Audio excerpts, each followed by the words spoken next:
morning, maproseso ang paggawa ng sumang tala kasi kakailangan i-fold nyo itong dahon ng saging para makuha ang pantali kasi binabalot din yun, kaya kailangan nyo yan.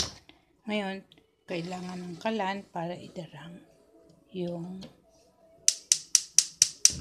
dahon kasi pag hindi nyo dinarang yung dahon, ang mangyayari dyan, malutong. Idadarang nyo ng ganyan. Ingatan nyo mapasok ang inyong kamay. Kasi frozen to, so hindi na press. Kung may press kayo, mas healthy. Kasi pag hindi nyo dinarang sa apoy yan, nagkakahiwa-hiwalay. Kailangan din, hindi pwede ang mga batang gumawa nito, mapapasok sila. Kailangan matanda.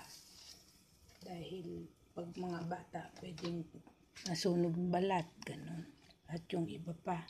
O sige, thank you for watching. Don't forget to click subscribe. Bye.